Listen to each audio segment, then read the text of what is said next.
word whether I need it today.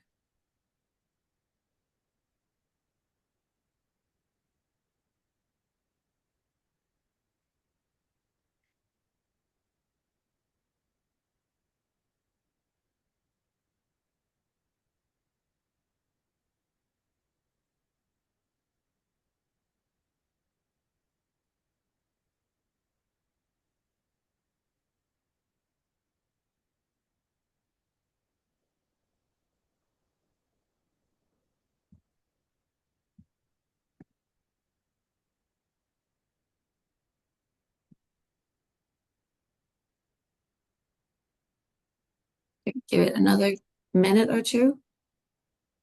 Sure, no problem. Whenever you feel ready.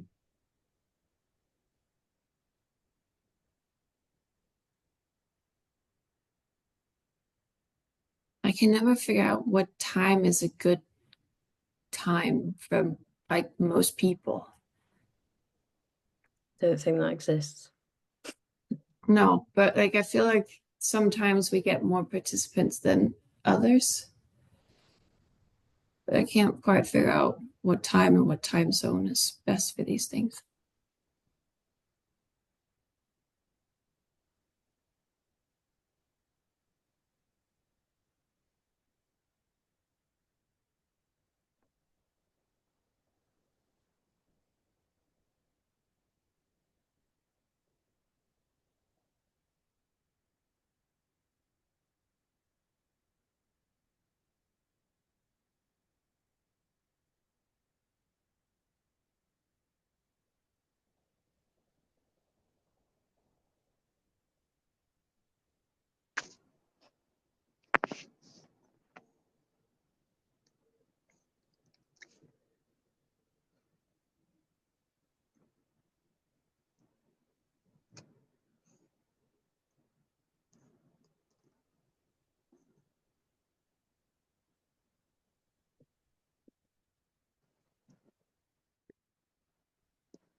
Maybe I just start with the introduction and then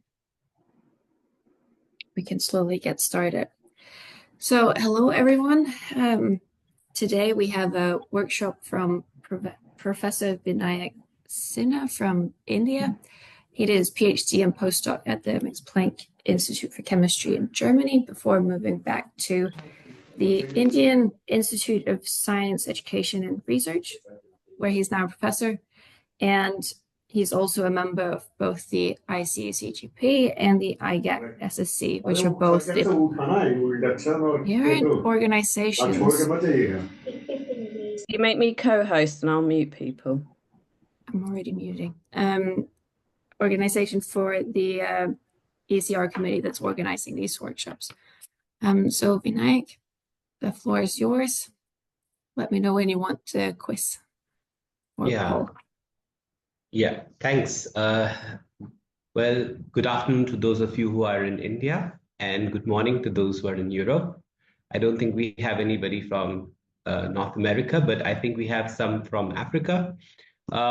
So whatever time zone you're in, thank you for making it to this presentation. And I think the way I've really gone about, Max had first approached me a couple of months ago to do such a workshop. And I was actually like, am I really the right person? Would I have something useful to say to many bright and talented people who are in the ECS? Because, technology has moved at such a pace. Sometimes even I feel outdated against my 16-year-old daughter. But here we are. So I really like to request your help in making this useful for both of us. And the way to do this would actually be to make it, more conversational. So I have two requests. One is I've put together some slides, but these slides are more like discussion points, really to get, the discussion going and to maybe have some triggers which could help you ask the questions that you have And what I would like to offer is I will try to answer your questions. Nothing is taboo, with all the honesty that I can based on what I know. Of course, I will take care. Hello. Is everything okay? I just heard some background sound. Yeah. So I hope you can still hear me. So I was saying that it would be really nice if you could ask questions.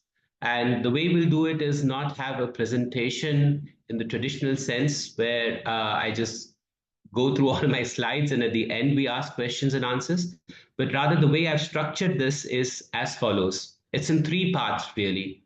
First is how to apply. Okay, what are the things to watch out for? And then the second part is really once you've made the transition and you have your assistant professor position or independent group leader position, then what are the things that you should sort of anticipate and prepare for? And this is again a disclaimer that a lot of that the perspective that I'll be sharing is actually just from my limited knowledge of two ecosystems, the largely Asian one, South Asian, India, and the German or European one, and then what I know from hearsay by having interacted with colleagues from other continents. So with that, let's start off. Here you see this cartoon where I thought it's important to just, as a scientist, we always like to have our definitions correct. So the definition of ECS, as per the European Geosciences Union, is somebody who has not yet taken up their independent career as a research scientist. Although in practice, I do know that a lot of you would actually be doing most of the heavy lifting for the labs where you're doing your postdoc or where you're employed as a research scientist. So that being said, yeah, let's look at the first part. How can one apply? And this step, of course, is a little bit like the literature review. I'm sure all of you have written a paper or two, based on the science that you do. And the first step in every work is really to summarize the literature that exists. So in the context of applying for a job, most of these are common sense derived points, really no-brainers, but still good to put them out. One is you should really update your knowledge about where opportunities would be available in your field of research. And I know that there are a number of job listing sites, including by the IGAC ECS. There's this other one that I mentioned, and while there are some that have been around for a very long time, like earthwork jobs and so on. It's also something that is, I think, a very crucial thing to keep in mind, that it's a very dynamic part of your job search, as in the data keeps changing and the opportunities that are available, some lapse, some come out. So when you are really serious about applying for your assistant professor or independent group leader position, then you must really first do a thorough search of the contemporary job opportunities. It's kind of obvious, but the other thing that I know from the Indian context is, since I see a lot of the audience today are people who are Indian origin, though they may be working in different parts of the world, including in India, is in India it works a little bit differently, which is that generally the institute of interest, so that could be an Indian Institute of Technology. There are several of these in India, as you may know. And then you have Indian Institute of Science, Education and Research. You have national labs. You have the Indian Institute of Science. In Germany, you have the Max Planck Institutes. And then you have in UK quite a few universities that do our type of research. And often the best, most updated list would only be available on the Institute webpage. So yeah, step one is really gathering all those details.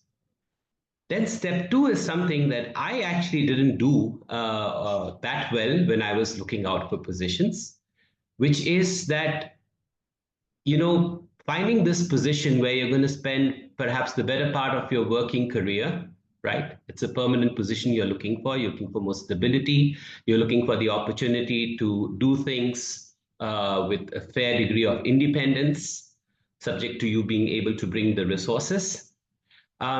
It's very important that you spend some time, ideally with the pen paper and with the people who are in your inner circle. These can be your family, your friends, other people who are crucial to your life choices, and define the boundary conditions. Because for a lot of individuals, the boundary conditions can make the difference. I mean, I know, for example, in my case, my spouse was not willing to move to the US. So although I did have a few good offers from the US, I had to pass up on them because it was something that was too far, considering that she's from Europe, I'm from India, and so So I think you get the drift here. You really need to know in terms of, so that's one thing, the geographical, constraints. The other is in terms of the kind of institute that you would feel comfortable working in. And this is very, very important because even in a country like India, you have different governance systems for different institutes.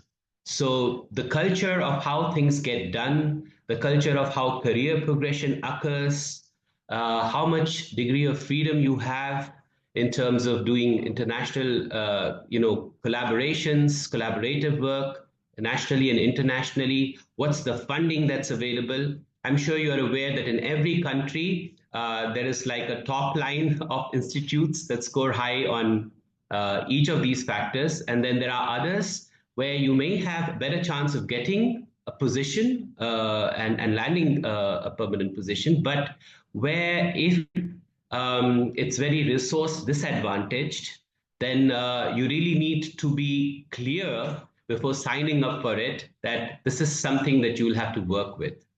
Because I know of a lot of colleagues who moved after working at really top institutions of the world. They, for some reason, they were pressed for time, whatever, they took the first permanent position as an assistant professor that was available to them, and they joined institutions where later on they realize that there was actually no career progression. Then what happens is you compare yourself with peers, and it becomes very frustrating. And then at some point they sort of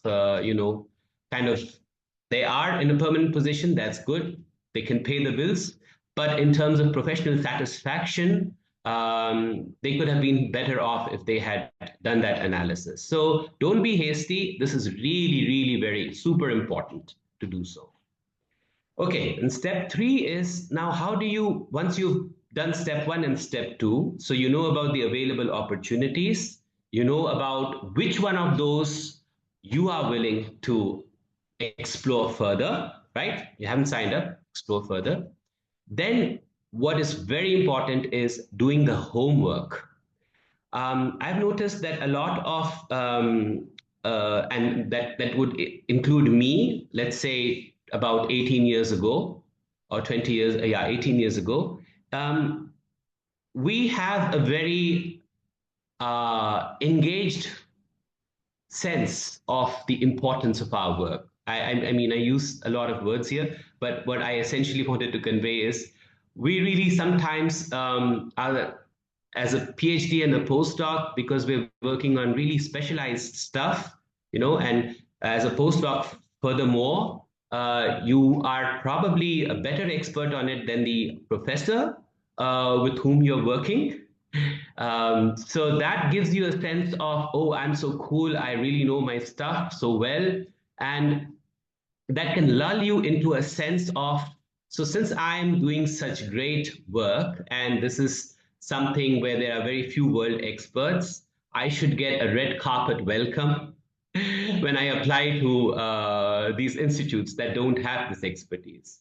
And nothing can be further from the truth in terms of the real world scenario.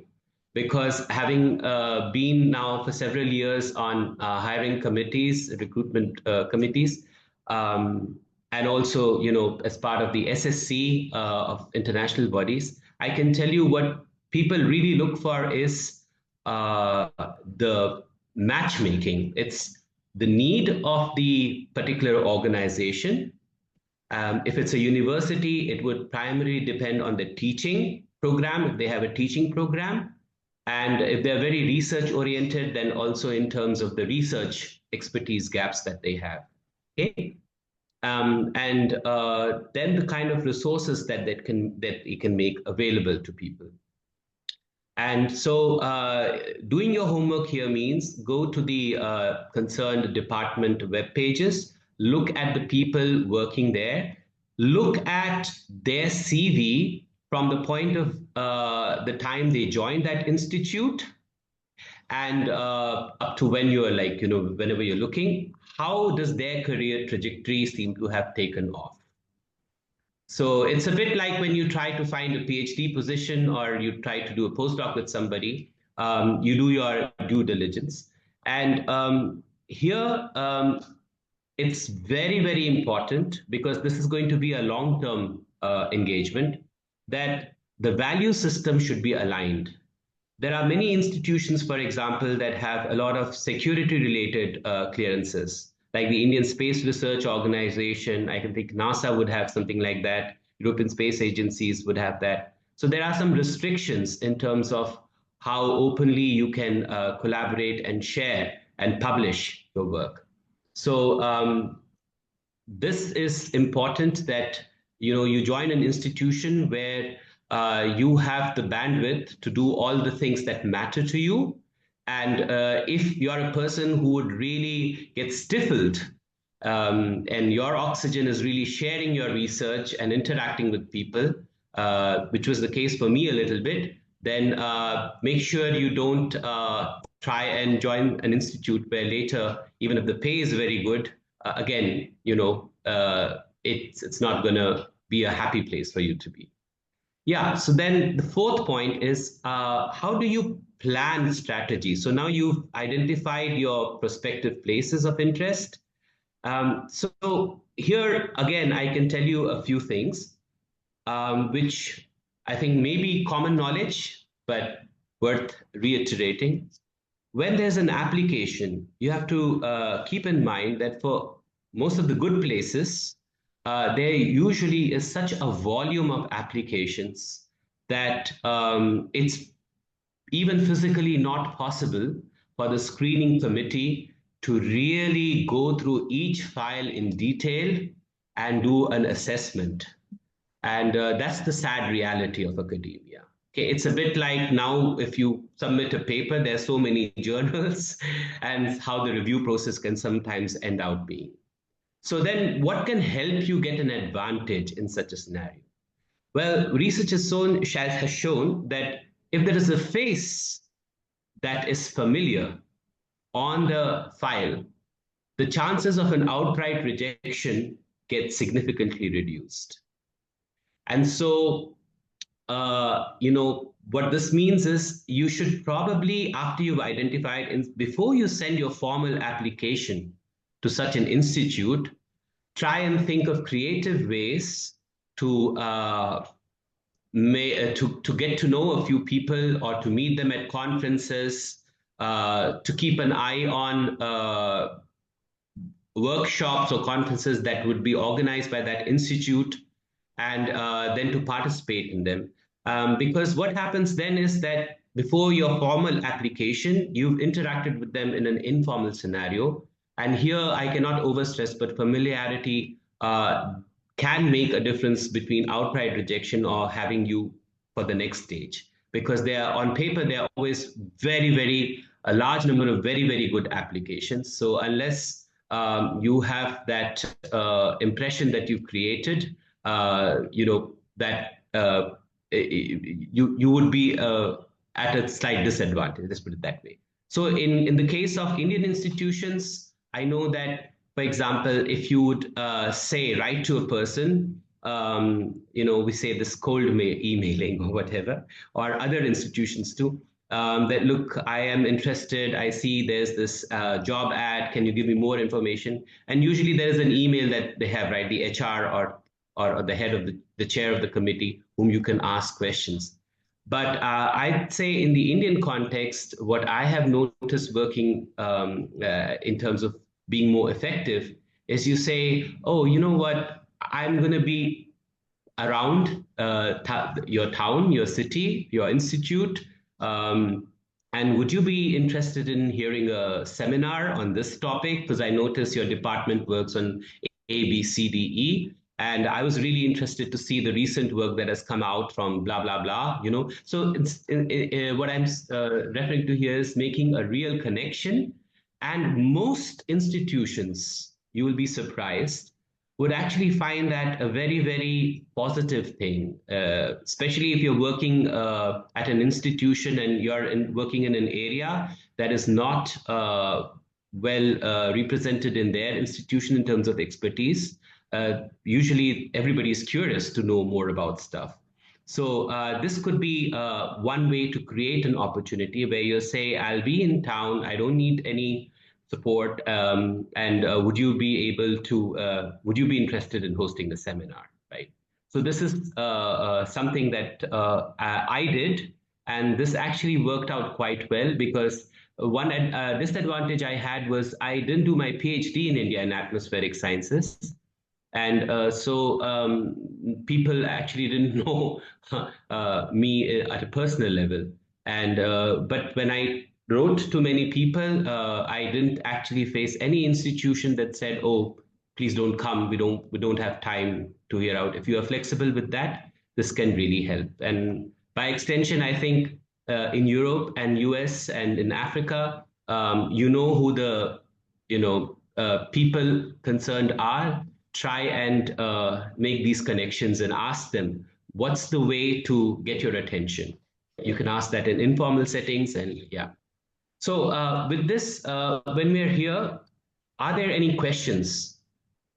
So here is where you have, the participants can maybe type it in chat, and I can't see the chat box, but maybe Simone could help, or Emily, or you could just unmute yourself and ask. I can definitely ask if anybody has anything in the chat. Emily is headed off for a field site now, so she was just here the first 20 minutes. So maybe but you can also unmute yourself and just ask the question if you would rather do that.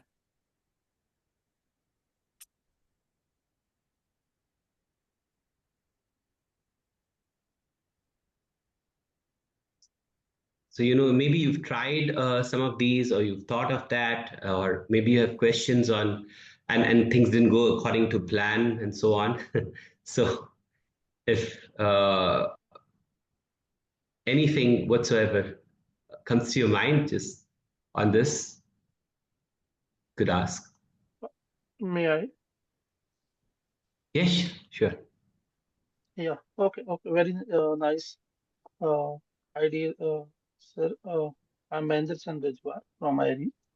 So my question is related to the networking you are talking about to connect with the institutes and departments. So at what time, what is the ideal time means? Because somebody has the PhD degree in his or her hand, whereas some other person have the 2 or 3 year of experience after their PhD degree. So what would be the good ideal time for, or means to connect with or to give the seminar and all for the different institutes, not related to the faculty or this one, but related to the means connectivity and all. Mm-hmm. Well, yeah, this is an excellent question, Mahinder. When do you think, so if I understood the question correctly, it's like, at what stage do you think it would be best in terms of chances to make that connection? Because if you do it too early, then it may not showcase your profile as well. Yeah, so here I can tell you about what I know in the Indian context, but I think these are kind of generic to all the top institutions of the world. So the expectation in a good candidate is that they would have 3 years of post PhD experience. Almost all the IITs and ICERs and central universities, for their regular appointment, not a contractual position, but regular assistant professor positions, and also in many CSIR institutions, in their job ad, they specify what the minimum eligibility is. So the minimum eligibility, as far as IITs and many of these other institutions are concerned, is 3 years of post PhD experience. Now, when they look at the profile of somebody who has 3 years, so if you apply, and then the age is also important. So, in India, we have allocation for disadvantaged sections of the society. So there are positions that come with, let's say, if somebody is from scheduled caste, scheduled tribe. So there are these different social categories, and you have to really look at those eligibility conditions, because for some of them, the conditions may be relaxed. The minimum eligibility criteria may be relaxed depending on that. But in general, PhD, first class throughout, so 60% and above from your preceding degree, so the last master's that you did before your PhD. And then in terms of publications, people really look for quality. Often what happens is there are many candidates that have a very productive or prolific publication record, but if the work that they've published is more of routine nature, so there's some amount of subjectivity, of course, involved here. Then all things being considered, people they may actually create a negative impression, because if you look at it, then somebody publishing 10 papers per year, it's very difficult to maintain the quality, especially if they claim that they are leading these efforts, even for a professor. Now, so the expectation is generally 2 first author papers per year of your postdoc at these elite institutions, and maybe from your PhD thesis, 2 or 3 good first author publications. And the journals in which you publish matter a lot. In India, especially if you're publishing in the so-called predatory journal list, then even if you have very good papers in other journals of the community that are well respected, sometimes you have somebody on the screening committee who just, that sticks out like a black spot in an otherwise white shirt, and they go and say, oh, why is this person publishing in such a journal? We don't want to engage. So these are some red flags. And so I think, to answer your question, to summarize, age should be ideally below 35 years, because for an assistant professor, there is also an age limit. There is relaxation for certain categories that you'll have to check out, so, but generally not beyond 38. PhD plus 3 years of post-PhD experience, which generally is a postdoc if you're applying for assistant. Does that answer your question? Or do you have follow-up questions on that? Mahinder? No, thank you, sir. Thank you, sir. Yeah. Okay. I think there was another thing I saw pop up on the chat, but I can't read There's it. one in the chat, but I think Karen might also have a question, or Sure. did you just turn on your video for? Yeah, I think I was just agreeing with what Vinayak was saying, going through these 4 steps. And it's really interesting that you're talking about planning strategically to create these opportunities. But I was just wondering, sometimes it's like there's an advertisement around and it has like a very quick turnaround. The application deadline is like in 2 or 3 weeks. So it's not enough time for you to plan a seminar. or it may happen that it's in a different place where you're not able to go. So how would you suggest approaching such a situation? Yeah, very good question, Karan. So again, because I'm most familiar with the Indian context, but I know it also works for MPI and other places. Um, for MPI, it's slightly different. If there's a question from somebody who's interested in that, I could answer later. But in such a case, usually all these institutions, especially the IITs, have what is called a revolving advertisement. So every year, they open the call for a certain period. However, applications are welcome anytime. So what this means is essentially, if I was interested in IIT Delhi, let's say, right, and or ISER Mohali, then it doesn't matter when the actual call will come out. At some point in the next 1 year, it will come out. Right now, if I have the time, I'm anyway planning to visit family and friends in India. And if it's not inconvenient, I could simply write and say, because, this is also very important. You probably don't want to leak out that you are going to apply before you meet the people in the department. The reason for this is something that, once you're this side of the, let's say, table, you will understand more. So it has to do more with the kind of legal ramifications of formally or informally interacting with candidates. There's a certain protocol that the institute enforces really top down, which is based on their past experience or good practices. Now, so you could always write to that institute regardless of whether they have an active recruitment round going on or not, because at some point in the next 1 year, they will have that. So that's the first question. And so therefore, you can plan it according to your own convenience, like when you're there. Then, was there any other question related to that, or does this answer your part? Yeah, I think that this mostly answers, like, I'm just wondering, like, okay, you brought legal ramifications. I was thinking about that as well, because, like, let's say once the ad is out, Yeah. it's difficult to get that conversation going, even from like the employer's perspective.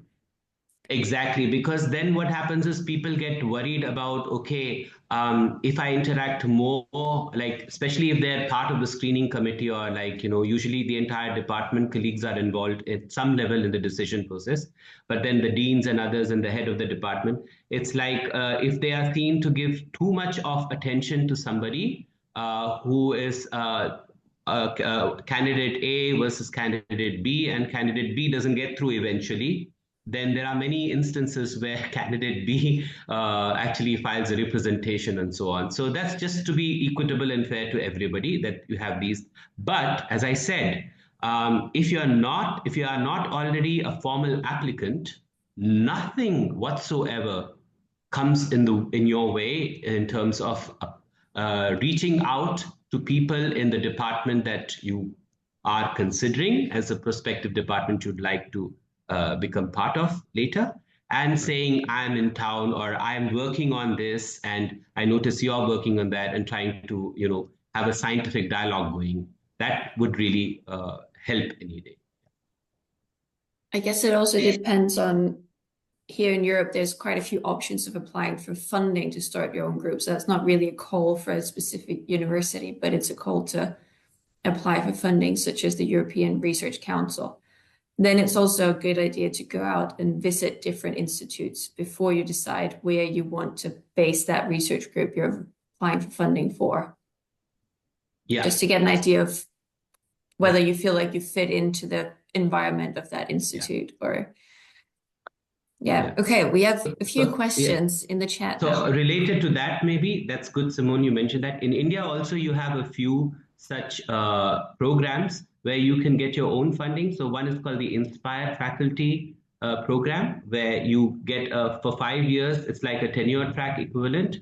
You have to find a host, but you get your money from the Department of Science and Technology. And then for women scientists in particular, there are very specific programs where you can join as an independent researcher and find those. But having said that, those are tenure track.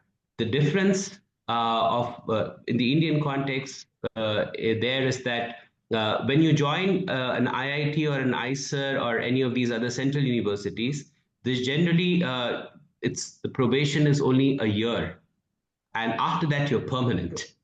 So it's different from the tenure track system in most European and American universities. Yeah.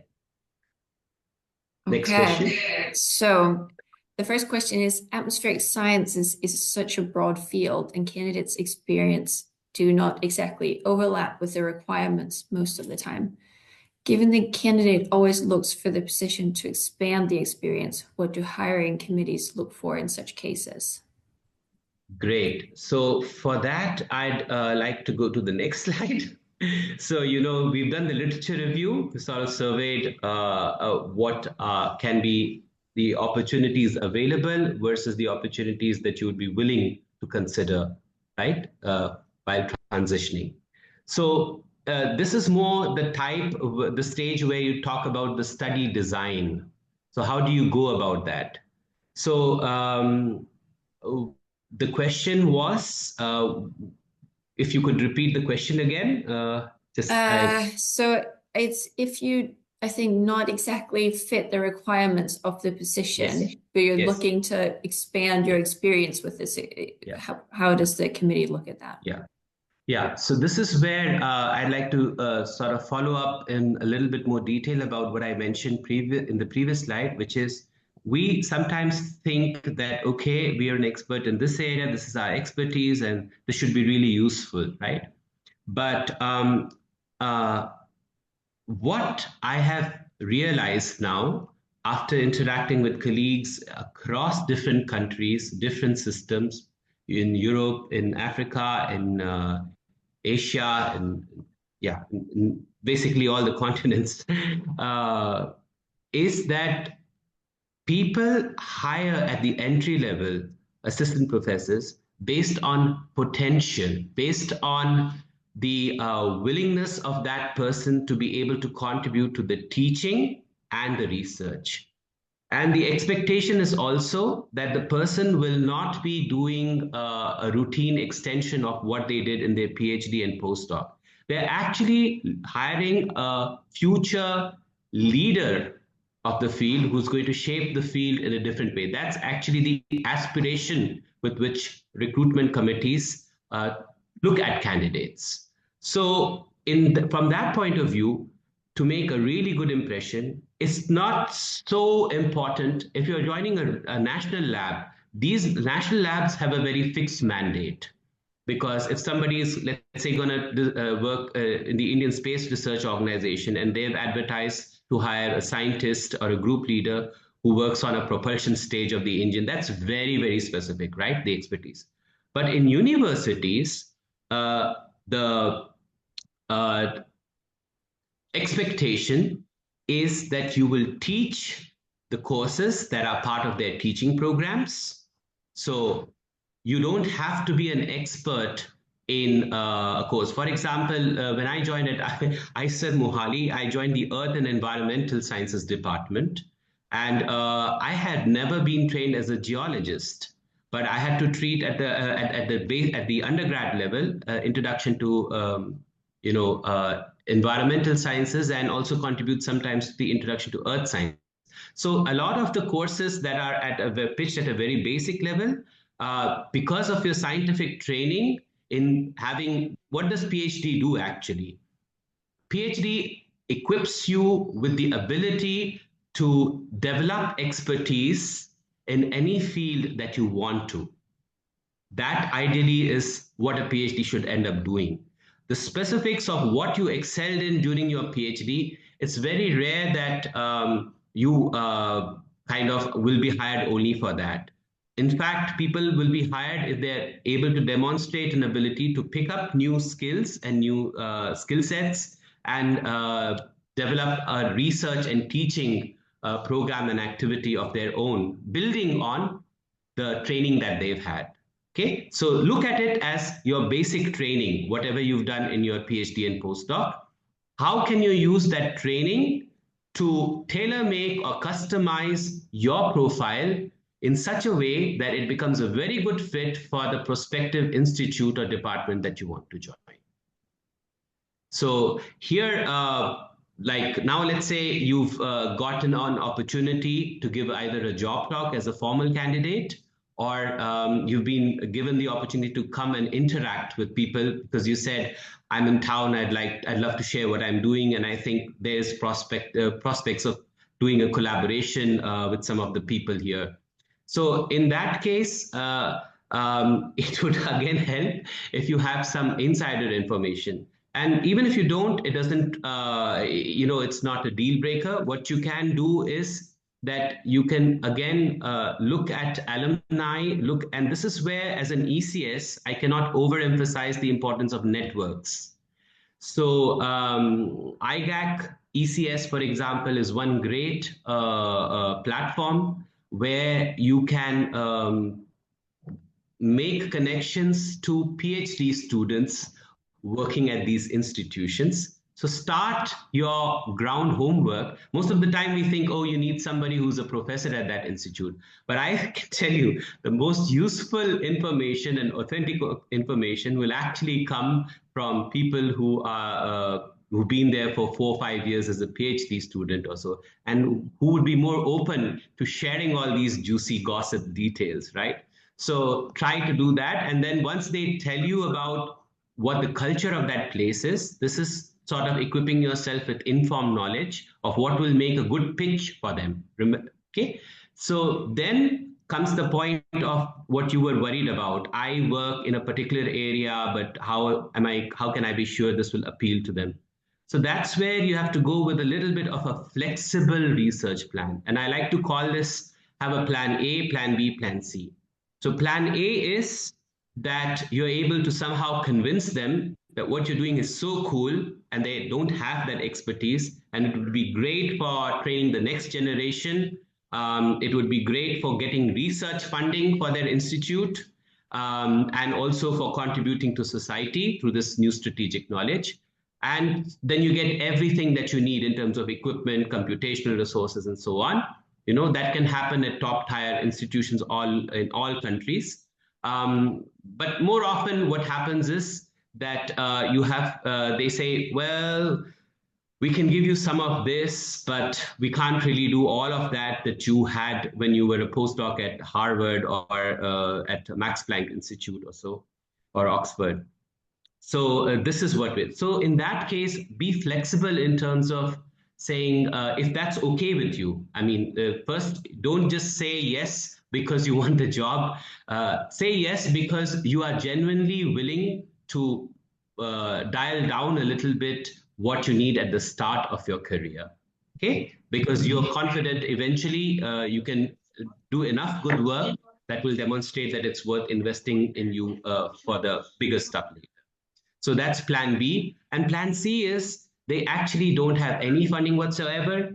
All that they have is a permanent position for you, which will pay you the salary, and they'll give you all the freedom to get to apply to different grant giving agencies and get money and funding. So in that case, you should have a plan where you say, okay, I'll have these agencies. I have, as a postdoc or PhD, my PI was working with them. Maybe some of that would be of interest for them when I move to this place. So have this kind of flexible approach, and this will stand you in good stead in terms of bridging this gap between what they really need, what they'll be willing to accept. And so it's a bit like, you know, certain amount of give and take and compromise is required at both ends.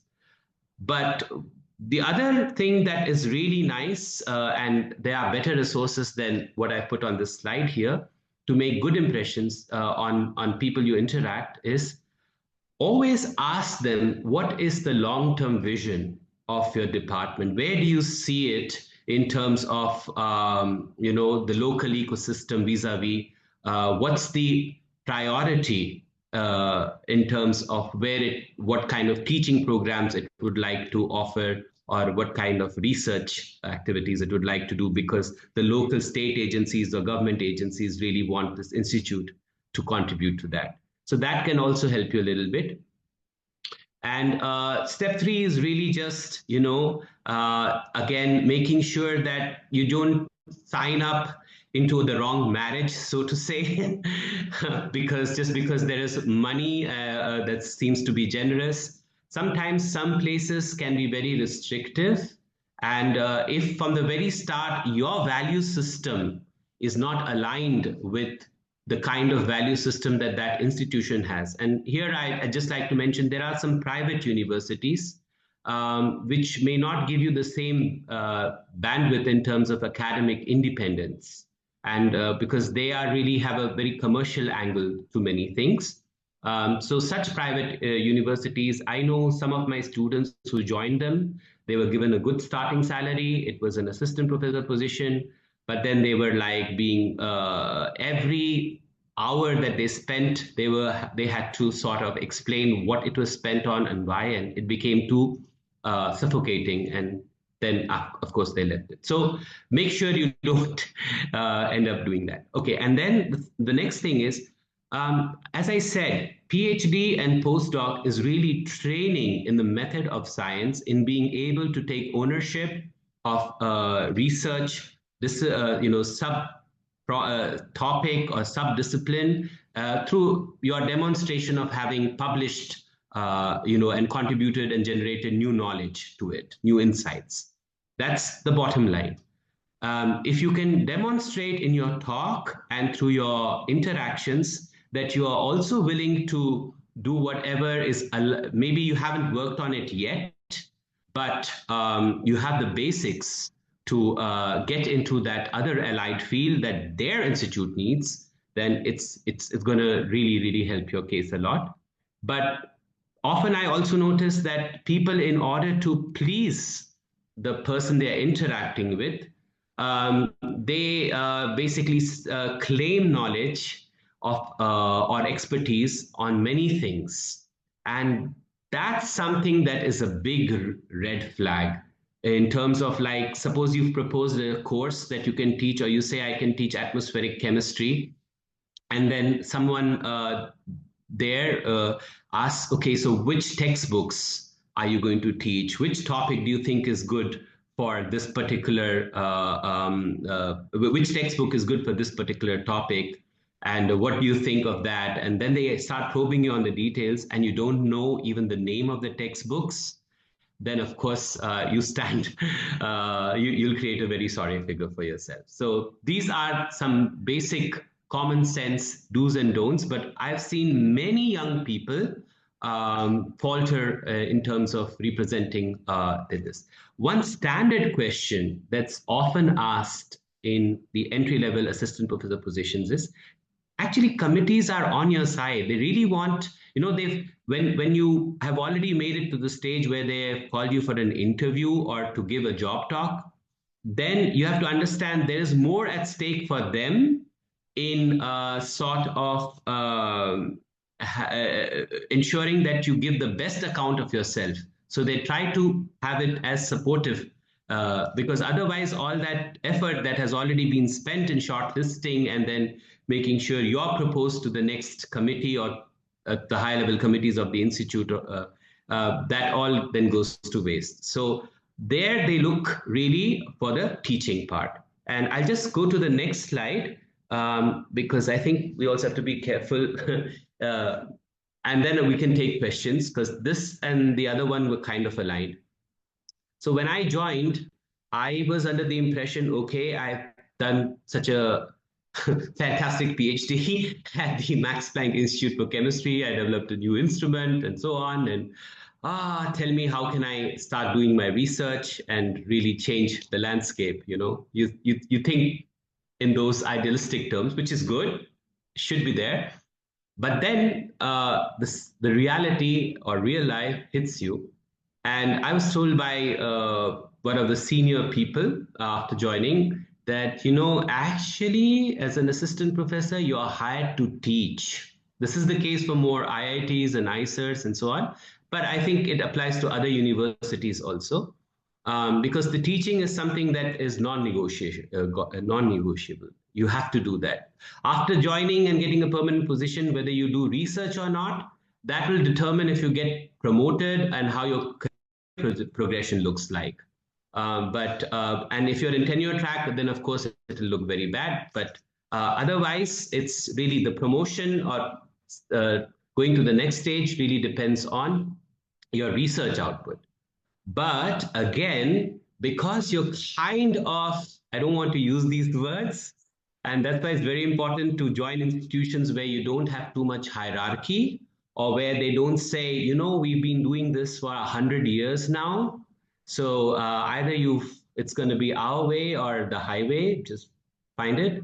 In fact, I joined a new institute because what they said to me was, we actually don't know how to do this. If you have a good proposal, we're willing to look at it and we'll go by what you want to do. So look for those kind of cultural, setups. But irrespective of whatever you join, as a young assistant professor, most of your time will go off in administrative and committee work because, you'd be busy setting up your lab, you'd be coming to terms with how things work, and you have to prepare for your classes. So it's very, very difficult in the initial stage of your career to manage your time. And I have some inputs on how to do that later.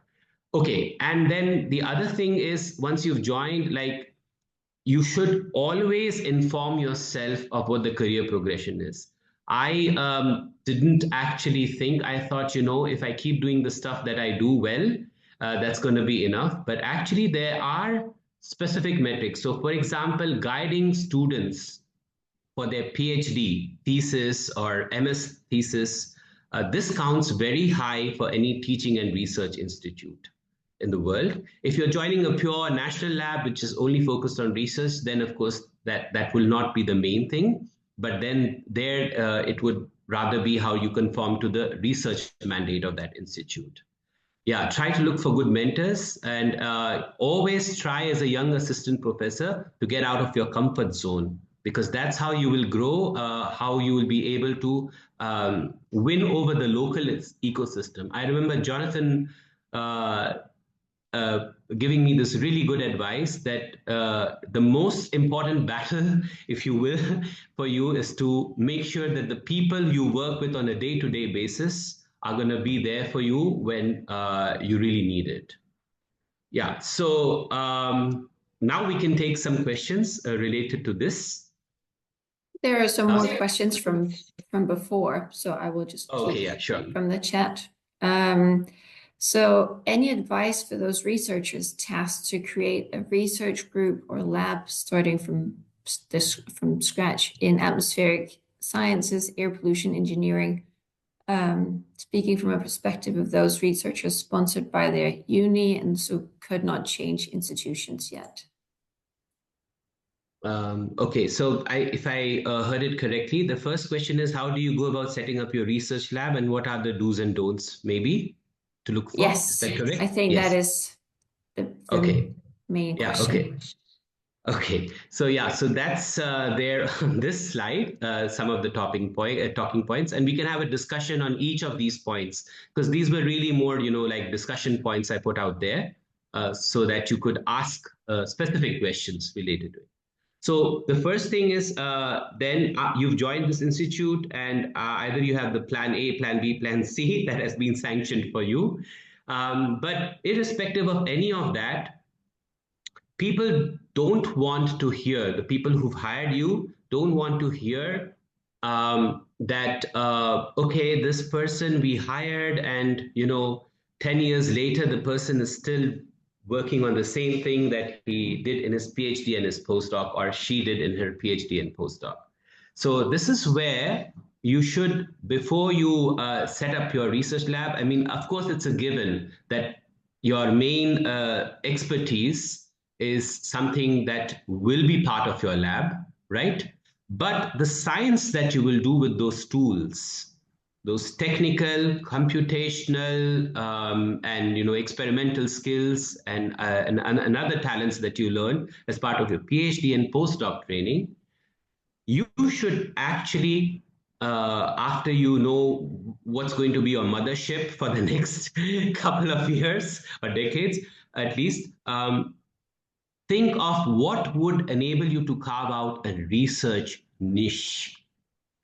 Niche is very important because recollect, why did they hire you? They were hiring somebody who they thought is going to change the world. That was their aspiration in that particular field. And if you're just going to do extension science or incremental science, then that's not going to really happen. And when I say research niche, it doesn't mean trying to come up with a new theory or a new. There's a lot of there's a lot of let's say spectral window, for want of a better word, in which you can develop a niche. So a niche could be you're in the Himalayas, you're working in the institute near the Himalayas, or you're working at an institute near the coast, right? And then there are these government agencies, the local society, societal needs that can be served through sound science. And you have the basic training to reinvent yourself as a researcher to do that. And this becomes very important, especially in the context of many of us who, during our PhD and postdoc, may have worked in very well-equipped labs. Because I know a colleague who worked on the nanosims, which used to be in the cosmochemistry department in Max Planck Institute for Chemistry. It's still there. It's still there. It's in the particle chemistry department now. But that instrument costs more than 10 million euros. There are many of you who may have worked and done your PhD using tools like the synchrotron. And obviously, at most institutions around the world, these kind of central facilities may not be available to you. So then what do you do? And I've seen the really successful people who worked on that during their PhD and postdoc, really taking up something where that training was helpful. So, what a nanosims does is enables you to measure sulfur isotope ratios, for example, other isotopes. So then taking that basic skill set and then applying it for other problems like, building emission inventories, waste emissions. So this is like where you have to be a little bit open in terms of what all you think you'd be comfortable handling and to essentially carve out your research niche. Maybe what you worked on is aerosols or a weather model or an air pollution model or something really specialized, and maybe you're better at doing that than most of the people in and around the institutions in your geographical area. But chances are, as a young assistant professor, if you're just going to be N+1 working on a similar area, your niche may not come out that clearly. And also, things can be difficult because you're all competing for the same amount of resources that are available at that particular area or institution or types of institutions from the funding agencies. So in that case, what could really help your case more is to to use your curiosity, use your talents, and think, okay, maybe I don't have to do only that. I'm going to try and branch out into something that we know is a very big issue right now, and for which there aren't enough people working in this particular area or set of institutions or country and so on. So this is very important for a researcher to be able to cater to that part. Okay, and some red flags, because this you will, often what happens is I thought that once you become an assistant professor, you've started your lab, then there's some bottlenecks there. If you're working in places that are resource crunched or where there's a lot of bureaucracy, then you will really, really have to develop a very high tolerance level. Because otherwise, just trying to grapple with that extra paperwork, for want of a better word, may sap up all your energy and then burn you out and leave you frustrated. And then you may I don't care about it. But that's not going to leave you in a happy space anyways. because I would like to think that all of you who want to have a research in science, science is very competitive. It's very stressful too. And the only way you can manage a career in science in the long term with all the, usual milestones is if your love for the science is able to help you cope with all the, let's say, not so nice and nasty stuff that you have to contend with while trying to while being able to so it's like we talk in atmospheric science about sources and sinks, right? So your net production has to be greater than the sinks that are going to take away your energy. So that's where communication is going to be very important with your team, with others. And the first PhD student or set of, yeah, so I was going to say that often you have the mistaken notion that, oh my God, I was still now a slave of somebody else. I had no freedom. And now I'll have my own people who'll do my bidding because now I'm an independent researcher, I'm an assistant professor, and nothing can be further from the truth. Because what typically happens is for a new assistant professor or independent group leader, people don't know how the person is as an advisor or a mentor. So the most of the good students in your institution or place are typically going to go to the big names. And that's just reality. So you will probably have to mellow down your expectations a bit and then look at the students who are willing to join a rookie assistant professor or independent group leader. That's the first dose of reality. And there it matters a lot that you do not compromise on the basic minimum benchmark you would have for your lab. Because your first set of group members are going to, whether you like it or not, going to set the tone for the rest. The other thing is because you're the person who's been hired as the person to do this kind of research, there isn't anybody else to train those group members other than you. And training them means you really, at least in the initial part of your assistant professor period, will have to probably do what you were doing as a postdoc, which is being at the workbench, if it's experimental stuff, doing the field studies, being there in each of those field studies, to micromanage and supervise everything. And then if you are a computational person, also looking at the model runs, the codes, debugging them. So that's the reality. Otherwise you will not be able to ensure the same quality that you had in terms of research. So the best research you will do as a young assistant professor is the work that you do the heavy lifting for yourself. And after some time, if you've done this well enough, then you will have a set of senior group members who can mentor and show the ropes to the new group members who will join. So have no illusion about this. Don't think that, oh, now I'm an assistant professor, I have a student who's really bright and they have great grades and they seem very intelligent. And so I can just tell them, read this and then do this and then everything will be hunky-dory. That's not going to happen. Okay. And last thing is, as a young assistant professor, youth, we are very ambitious. I was too. And that might end up making you a little bit impatient if things don't go according to the pace that you envisaged. And when that happens, sometimes you can get really frustrated. And if you are frustrated, you might take out that frustration on the people around you, your family, your students, your lab members, your colleagues. Don't let that happen.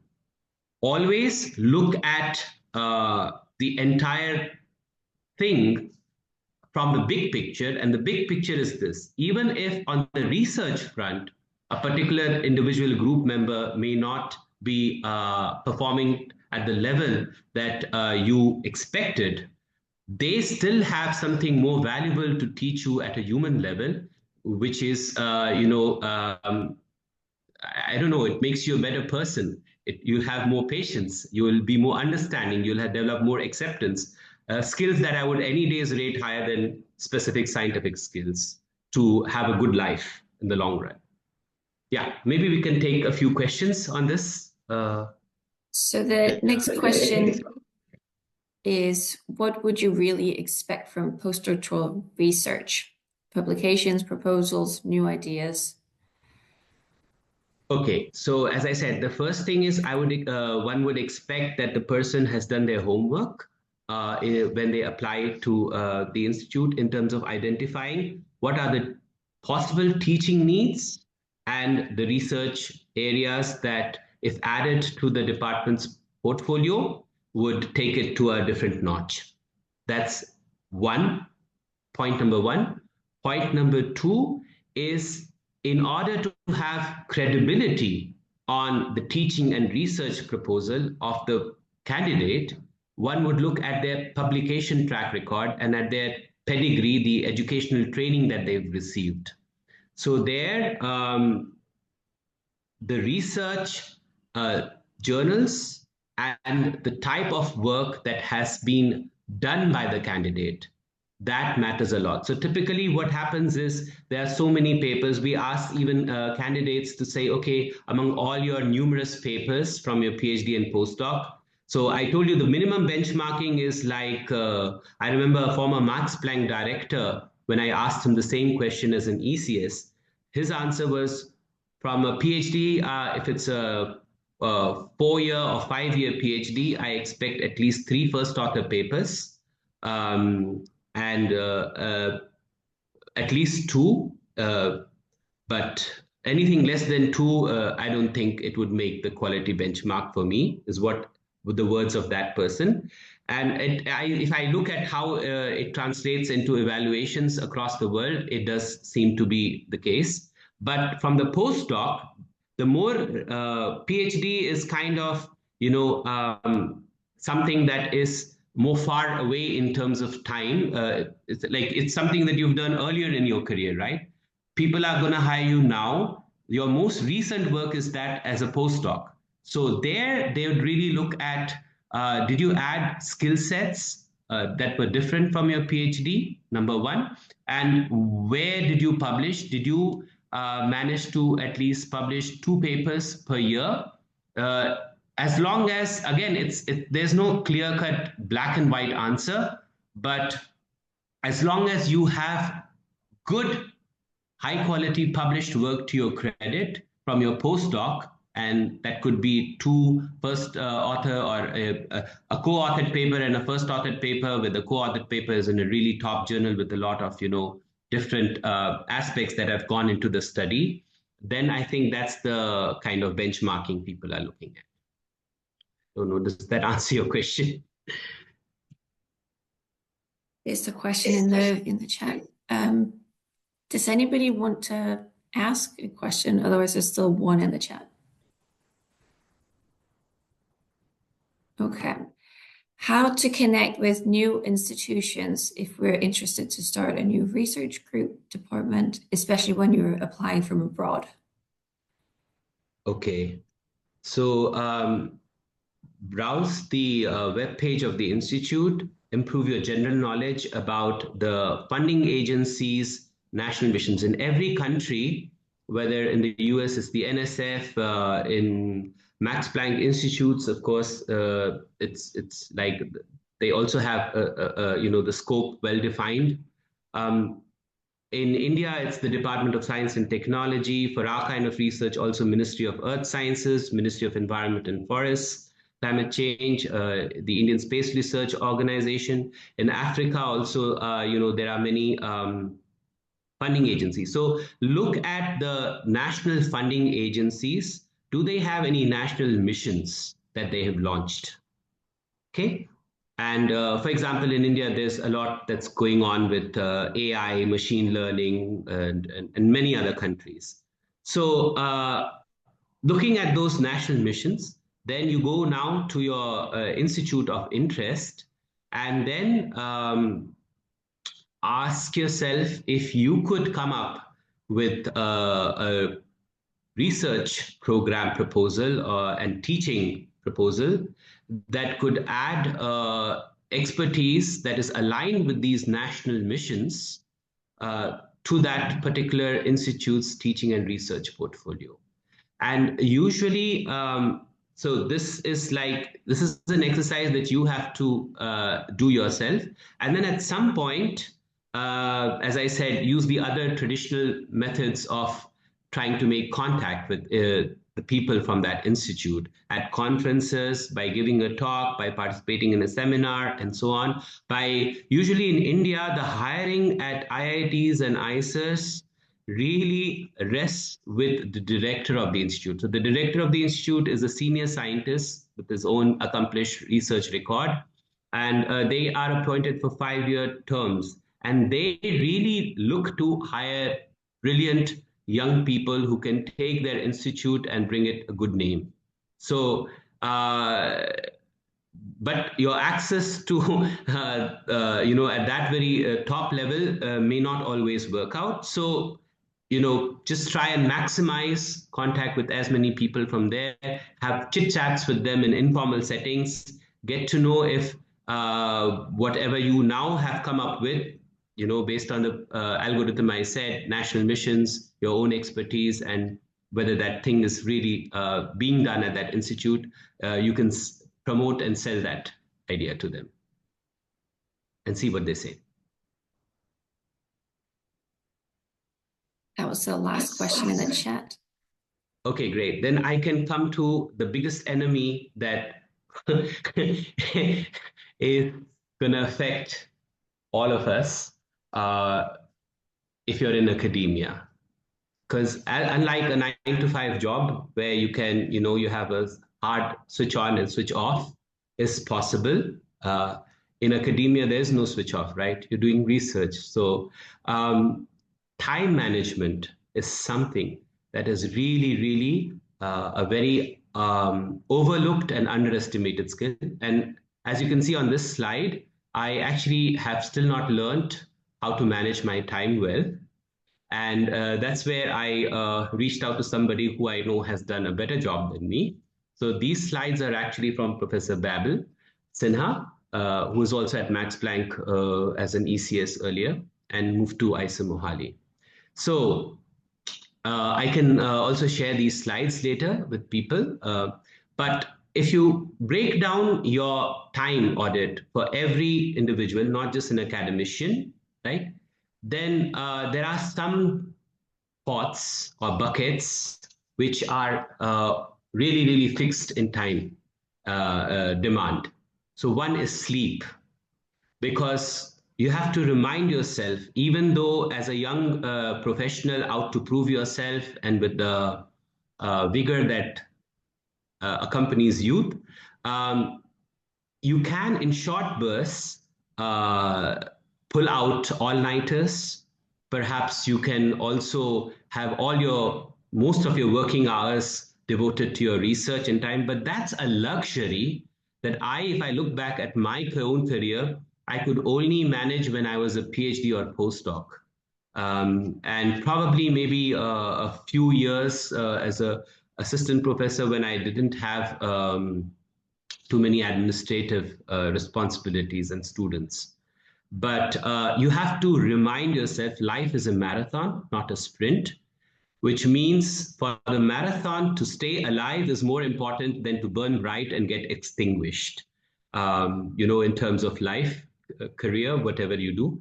And 8 hours of sleep is something that will make your life longer and healthier. And these are some of the papers in the medical community that really tells you about that. One thing that you will see happening is as you rise through in your career, your faculties of cognition will experience a decline. It's just a fact of nature, a fact of life.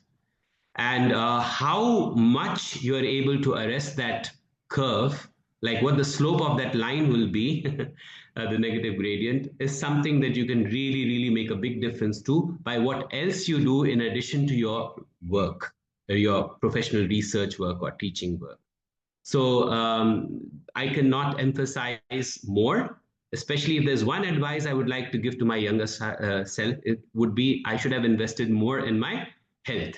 Because then if you don't do that over a period of time, things accumulate, and then lifestyle can give you a lot of diseases. Yeah. So sometimes people work more often with field campaigns, lacks frequent publications. How is this? Okay, so that question, Arun, I'll just come to it after I do this slide. And then, your work in maybe 56 hours of work, bring your work into a per week thing, 5 days, 6 days. And typically it's really 7 days if you're a researcher wants to stay on top of your game. That's how modern times are. So this can be really stressful. But amidst all this, you have to be able to shut out the noise, shut out the stress. And the ways to do that, each person knows better. It's an individual sort of thing that you have to ask yourself, what will work best for me?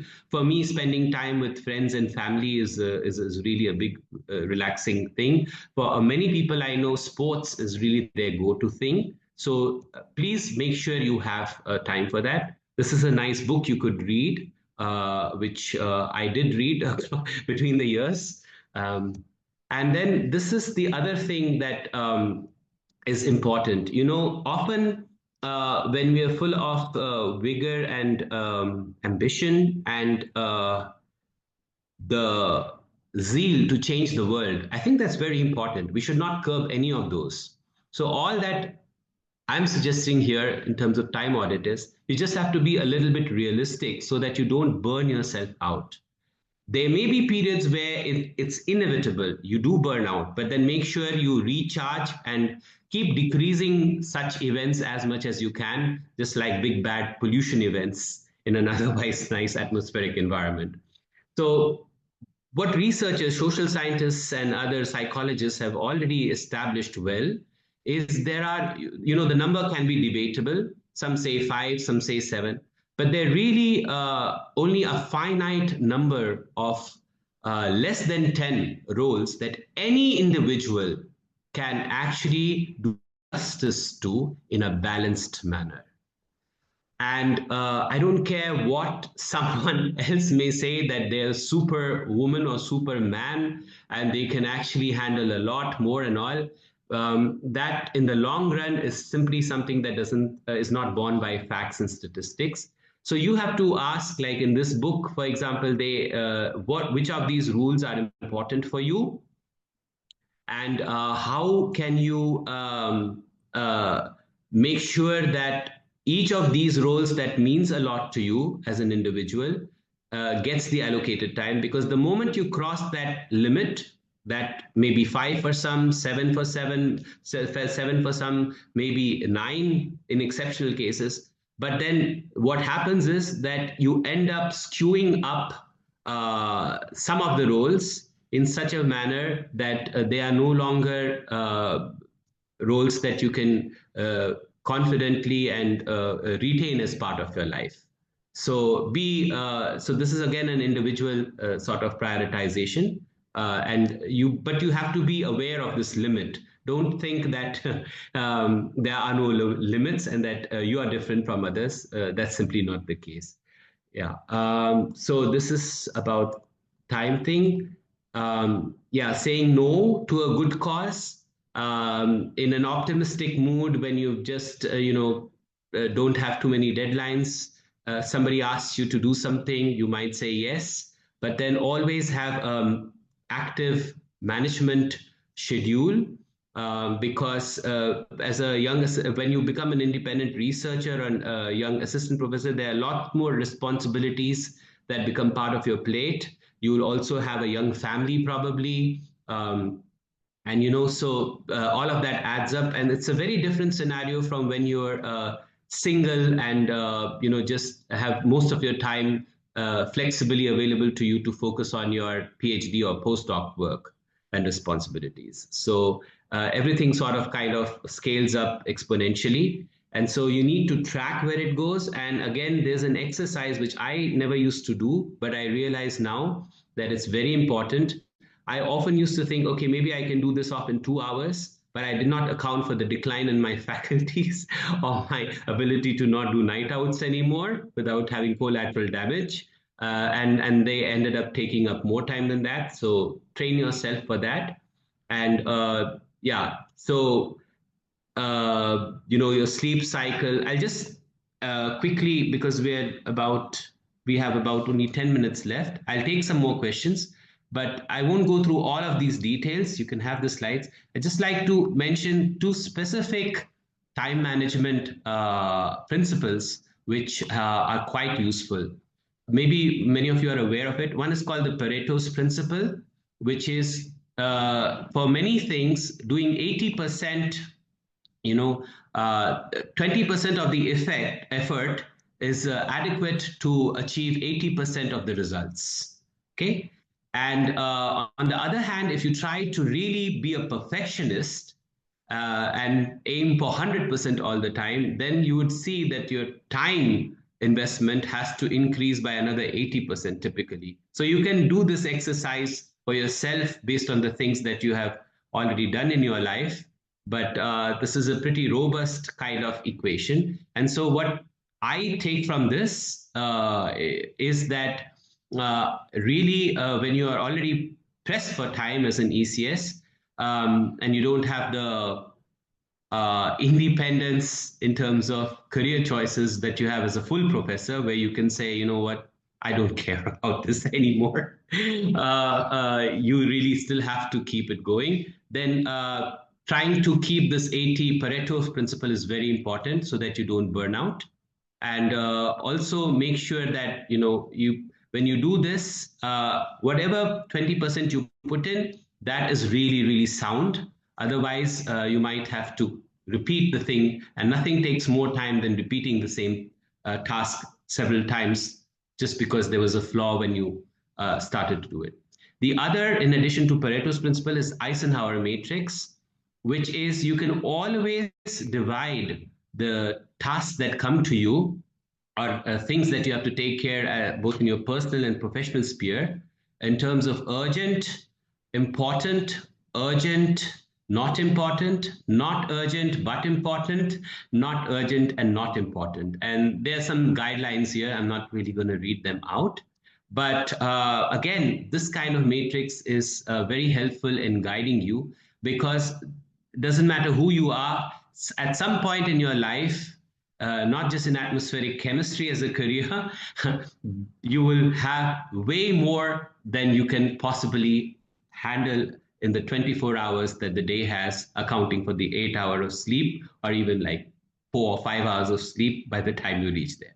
Yeah, so I think I'll just stop here, and maybe we can take those questions that were asked. Yes, there are 2 more questions in the chat.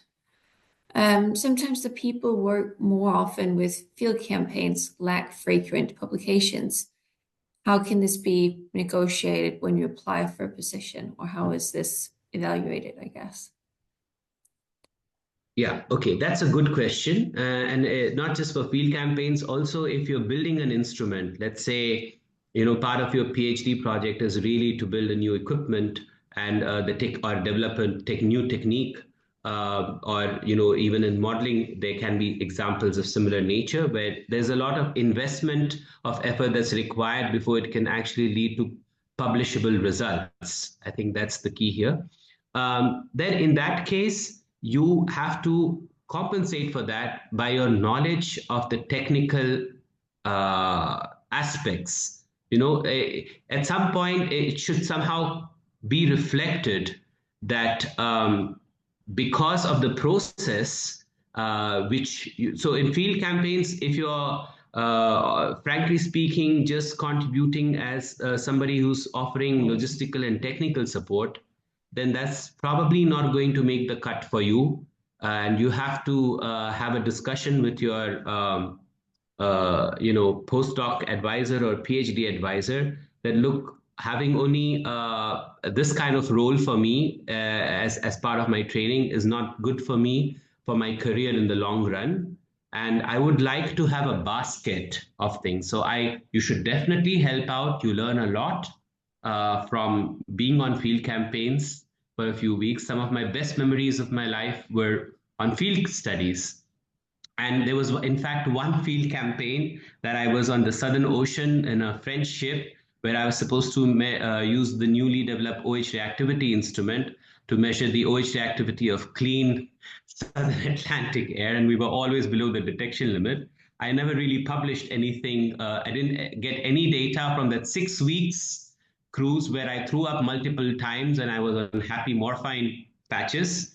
But the things I learned otherwise were so helpful that, when I did my job talk here, I said, you have to understand that this process, this has taught me how I can handle failure as well. And that, I think, makes me a more resilient person. So you have to somehow look at the lessons that you get from doing that. But to summarize my take, my comments on your thing is, if you're ending up doing field campaigns where at the end of it, you don't have anything that's your own unique thing that you can take a lead on and publish, then you should really reconsider whether it's worth doing that all the time, because that's not good for your long-term independent research career if you want one. If I do know of colleagues, however, who are perfectly happy and content, always helping other people and playing a supporting role because they hated, they figured out at some point they hated having to write papers and results and do all that analysis. And they were just very happy, being on the instruments and getting the data. And they were really good at that and keeping the instruments running. And then they found careers where they could do a technician's job, or this, which was also permanent, not so much pay difference, but it was their kind of thing. They went to the industry where you have like routine number of samples per day, and you don't really have to do too much you don't have to publish anything. So you have to ask yourself what you want and accordingly course correct for that. I hope that helps you.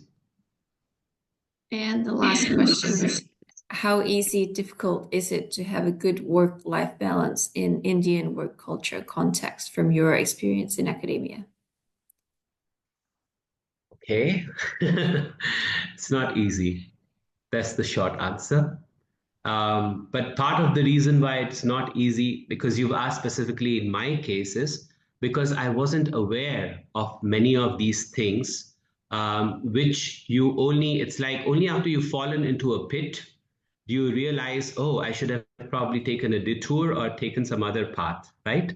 So I think in order to manage, just because I couldn't do that well in my early years, is no reason why you can't do that. And part of this skill workshop or, talking to people and asking them already shows that you have the awareness that this could be an issue and you actually want to have tips on how you could handle it. So for work-life balance, I'd say every system has its own benchmarking. And benchmarking in terms of what is the expectation from the head of your institute if they have to promote you from assistant to associate professor. Usually at our institute or most ICERs and IITs in India, since you asked about India, it's like you should have guided at least one PhD student. And anyways, the system here is a little bit stratified in that you can't, even if you probably get the Nobel Prize, okay, maybe that they'll make an exception for that, hopefully. But otherwise, there's this residency period at each level. So you have to typically spend have 5 years of experience as an assistant professor before you can even be considered to be an associate professor. Now, and the benchmarks are 3 things to make the transition from assistant to associate professor. Both are permanent positions, by the way. So one is, have you guided PhD students independently? This should not really be collaborations. It should be demonstrated from papers where it's really your PhD student doing the work was done in your lab. So they look at that a little bit carefully. And then have you managed to write a research proposal that got funded? Amount really doesn't matter. Intention matters. And if you could even get, some grant in the 5 years after joining, then that's good. That's one checklist. And the third is your contribution to the teaching and administrative responsibilities. So often in these institutions in India, you also have to pitch in as a warden of the hostels, and there's no training for that. There's no orientation. You might have to serve on a committee that has to choose the color of the curtains, and you may be colorblind, but or maybe aesthetically blind like me. I can't really do a good job there. But you still have to pitch in and be part of these tasks. That's how the system is. And so people look at that also. Outreach counts for a lot. And remember, one thing is that in any society, scientists are kind of the outliers. So we're all, in some sense, outliers in our societies, no matter which country we are in. Why do I say that? Because in terms of our education and awareness and knowledge, we don't relate to everyday life in the same manner that somebody who hasn't had a PhD or a postdoc relates to. There's a different sort of thinking that assimilates itself when you go through this process. But we also have a responsibility. I read recently that there was a survey where of all the professions that are there in different societies, and this was across different continents, ordinary people, the ordinary average Joe or Jane, looks at scientists with a lot of respect and has a lot of trust in what scientists say. And so in this age of disinformation or misinformation, where things can be very depressing when you look at what's happening all around in the world, irrespective of your political affiliation or choices or ideology, you as a scientist, by showing your love and passion for science, can really make a difference to society, because as I said, most people will trust what you say more than they do from their politicians also. So these are some things that can give you oxygen and give you more motivation in terms of staying your course once you take up such an academic career. Was there some other question? There's one last question that's just come up. Any suggestions for giving a good job talk? Your view would be really helpful. Yeah, so in a good job talk, in general, people look for three things. One is not showing all the research that you've done. Often we ask the person, of all the papers that you've published or projects that you've done, which are the ones that you are very proud and take great pride in, because you really figured out something, that had been eluding others, or with something that nobody else had thought of. I mean, come on, research is really the privilege of being able to see things before anybody else in the world could do that, even if it's a small thing or a big thing. So people look for passion. Do you have love for your research? And believe you me when I say this, there are many people who think of when they give their job talk, that they have to emphasize everything that they did. No, you just have to give very good flavors and create a good impression about your research, expertise, and passion. So only show on your slide whatever you show. Think of it from all angles in terms of questions that you can anticipate. Have people who are from different fields and disciplines, because this is the other thing. Most of the time, we think that there'll be an expert sitting in the audience who will know what we're talking about. And even if the others don't understand, the expert will somehow be the person who will be able to explain the importance of what was presented. But that's not the case most of the time. People have a big picture view. So always start in your job talk with what the big picture science is in your field, and the work that you have done, how does it add the bolts or the nuts or the wheel to that big picture science. So the context is very important. Otherwise, you may lose your audience from the very beginning. If you may have invented the coolest laser in the world that can do greenhouse gas detection, but if you haven't explained to most of the mathematicians or the others, people in the audience what a greenhouse gas is, you've lost them. And so really think that it's very basic. Best example is to explain it to your grandmother, that's often said, or a child, and see if they catch the drift of the importance. So big picture, context, then showcase your best. Whatever you showcase, be very, very thorough with the technical details of that, because there will be questions on that to see your depth. People look for depth. They don't look in a independent group leader or assistant professor for too much of breadth. That's good if you have that, but that often comes at depth. So at this level of your career, it's more about the depth.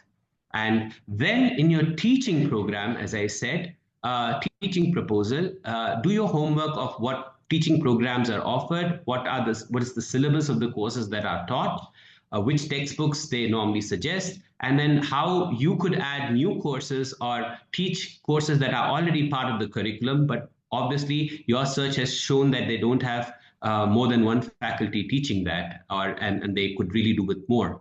So highlight those aspects. Have your teaching philosophy ready, because the best students you get to join you for a PhD will probably be the best MS students in your teaching course. This really helped me early on in my career in India.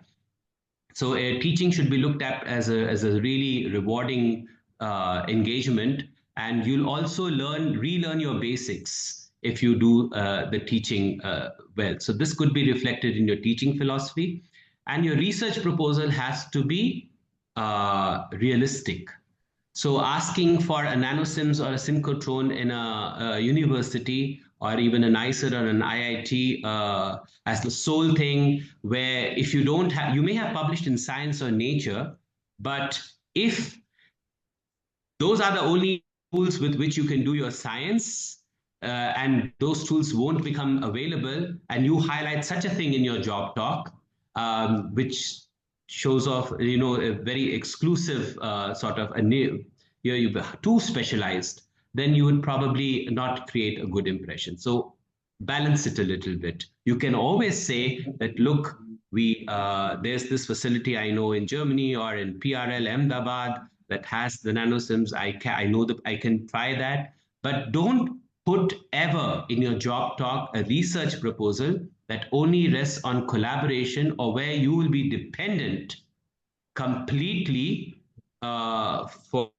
the research activity on other places or institutions, or your former PhD advisor or your former postdoc advisor.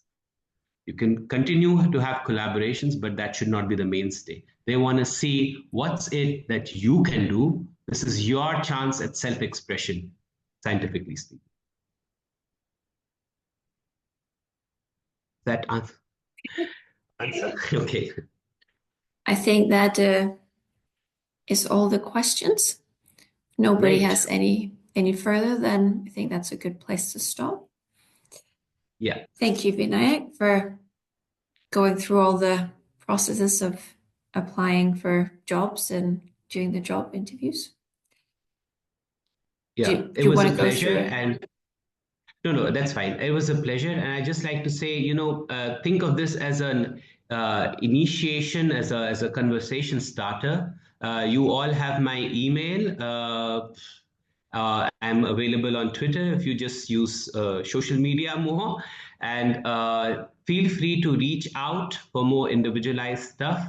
Especially one of the things that I really would love to do, that gives me my oxygen, is to help and share whatever could be helpful to colleagues like yourself, to the future of our world.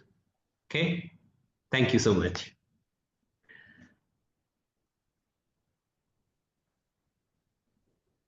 Then I will stop the recording. Great.